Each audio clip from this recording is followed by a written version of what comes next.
اعوذ باللہ من الشیطان الرجیم بسم اللہ الرحمن الرحیم السلام علیکم ورحمۃ اللہ وبرکاتہ۔ ہمارا چوتھا پارہ اور دوسرا رکوع ہے سورۃ النساء۔ اولاد اور والدین کا میراث میں حصہ۔ اگر میت کی اولاد میں لڑکے اور لڑکیاں دونوں ہی ہوں تو لڑکوں کو 2 حصے اور لڑکیوں کو 1 حصہ دیا جائے گا۔ اولاد ہونے کی صورت میں ماں باپ میں سے ہر ایک کو کل ترکے کا 6واں حصہ ملے گا۔ مرنے والے کی اولاد میں 2 سے زائد لڑکیاں ہوں تو ان کو کل ترکے کا 2/3 حصہ دیا جائے گا۔ یہ 12 آیات تھی۔ 11 اور 12 آیات میں کھل کے واضح دلیل کے ساتھ بتایا گیا ہے کہ جب تقسیم کرو اللہ کے بتائے ہوئے طریقے سے تو وراثت کی جو تقسیم ہے وہ فرض ہے، پھیلا کر صدقہ جاریہ بنانا چاہیے، یہ لازمی ہے۔ تاکیدی حکم کرتا ہے اللہ تعالیٰ اولاد ہماری ہے، قانون اللہ تعالیٰ نے اپنا استعمال کیا ہے۔ لڑکے کا حصہ ہے مانند حصہ 2 لڑکیوں کے، ٹھیک ہے۔ تو حدود الہی کی اہمیت ہے کہ لڑکیاں زیادہ ہو تو 2/3، 1 ہو تو آدھا ہے۔ 2 بہنیں اور 1 بھائی، بھائی کو 2 بہنوں کے برابر ملے گا۔ مثلا 10 روپے ہے تو 5 بھائی لے گا اور 5 آپس میں 2 بہنیں لیں گی۔ اگر ایک ہی بیٹی تھی تو آدھا حصہ پوری جائیداد سے ملے گا، ٹھیک ہے۔ یہ جو نا دی پوائنٹ چھوٹی چھوٹی سی یہ جو ساری باتیں ہیں، پھر آگے تلک حدود اللہ، اللہ تعالیٰ کی حدود ہے، اور جو کرنے کے اہم ترین کام ہے نا میت کے لیے لازمی کام ہے کہ وہ کیا، اس کا قرض اتارا جائے، کفن دفن مہر اس کے مال سے ادا کیا جائے۔ اگر اس کا مال ہے تو اس کے اندر سے سب سے پہلے قرض، کفن دفن، یہ فضول کے کھانے اور مہمان نوازیاں اور ادھر ادھر نہیں لگایا جا سکتا، صرف دی پوائنٹ کام کی بات ہی اس کے اندر سے کام لیا جا سکتا ہے، ٹھیک ہے۔ والی اب وہی ہی بیٹا بیٹی فوت ہو گئے تو والدین کے لیے مراد یعنی ماں باپ دونوں، ماں بھی باپ کے برابر حصہ لے رہی ہے، یہاں 6واں حصہ، ٹھیک ہے۔ یعنی بیٹا بیٹی فوت ہو گئے ہو تو والدین کے لیے جو حصہ ہے نا مقرر، وہ یہ والا حصہ ہے، 6واں حصہ۔ اگر مرنے والے کا کوئی بیٹا ہے تو کیا 6واں حصہ، اور اولاد ہے ہی نہیں تو یہاں والدین میں سے ماں کو 3واں حصہ ملے گا، باقی باپ کا ہوگا۔ 3واں حصہ ماں کا ہوگا اگر اولاد نہیں ہے تو، باقی کس کا ہوگا، باپ کا ہوگا۔ اگر میت کے بہن بھائی ہیں تو پھر ماں کو 6واں حصہ ملے گا، لیکن قرض کے بعد، پہلے قرض اتارا جائے گا اس کے بعد 6واں حصہ دیا جائے گا، اس میں کوئی تبدیلی نہیں کی جائے گی، ٹھیک ہے۔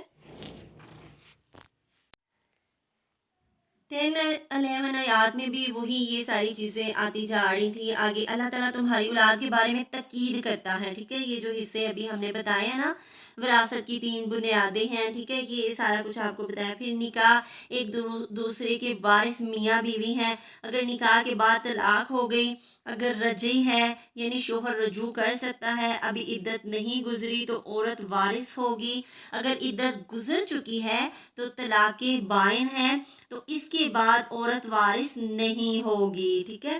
اگر رجعی ہے تو رجوع کر سکتا ہے، عدت نہیں گزری تو عورت وارث ہوگی، ٹھیک ہے۔ عقد ہو چکا ہے اگر رخصتی نہیں ہوئی تو بھی وارث ہے، یعنی نکاح ہو گیا، رخصتی نہیں ہوئی پھر بھی وہ وارث ہے۔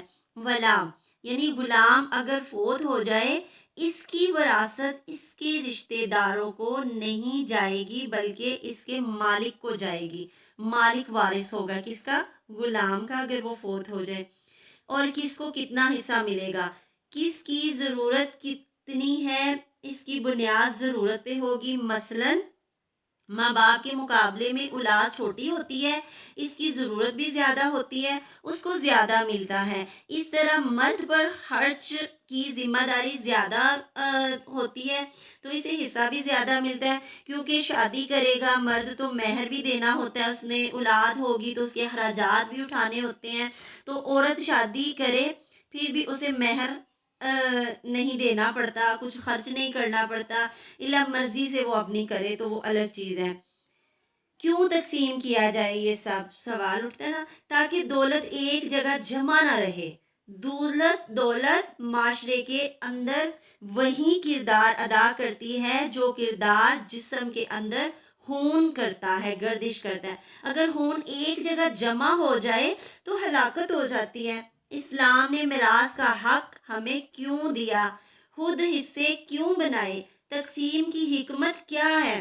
کچھ چیزیں ایسی ہیں جس سے آپ حصہ دار ہوتے ہیں، ٹھیک ہے، پھر حقدار نہیں ہوتے، وہ کفر ہے۔ مسلمان کا وارث نہیں ہوتا، جیسے کافر مسلمان کا وارث نہیں ہوتا، قاتل مقتول کا نہیں ہوتا، غلام آقا کا وارث نہیں ہوتا، حرامی بچہ وہ باپ کا وارث نہیں ہوتا، بچہ اور ماں ایک دوجے کے وارث، ٹھیک ہے۔ یہ ساری چیزیں نا، یہ اس میں حدودیں رکھی ہوئی ہیں۔ مثلا شوہر قسم کھا لے کہ یہ بچہ میرا نہیں تو وہ وارث نہیں ہوگا، مردہ بچہ ماں کے پیٹ کے اندر مر جائے وہ بھی وارث نہیں ہوتا، پیدا ہو کے 5 منٹ بعد مر جائے مگر وہ وارث ہوگا، باپ بیٹا اکٹھے حادثے میں مر جائیں ایک دوجے کے وارث نہیں ہوں گے، اگر 1 گھنٹہ بعد وفات ہوا تو وہ وارث ہو گیا ایک، ٹھیک ہے۔ اس طریقے سے دیکھیں اللہ تعالیٰ نے میراث کے جو ہے نا وہ چیزیں کتنی ڈیٹیل کے ساتھ رکھی۔ آگے بیوی فوت ہو جائے تو شوہر کو ملے گا جو بھی حصہ ہے، کتنا حصہ؟ آدھا، لیکن اس صورت میں کہ ان کی اولاد نہ ہو۔ اگر اولاد ہے تو تمہارے لیے چوتھا حصہ ہے، اگر اولاد نہیں ہے تو پھر کتنا حصہ ہے؟ آدھا ہے۔ کلالتن، ٹھیک ہے،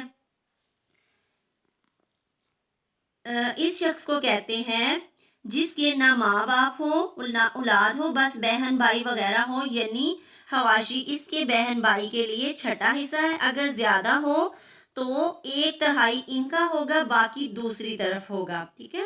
پھر آگے بہن بھائی 3 طرح کے ہوتے ہیں، عینی، علامتی، احلافی۔ پہلا عینی یعنی ماں باپ ایک ہی ہے جن کا، علاتی دوسرا یعنی باپ ایک ہے ماں میں فرق ہے، تیسرا احلافی جن کی ماں ایک ہے۔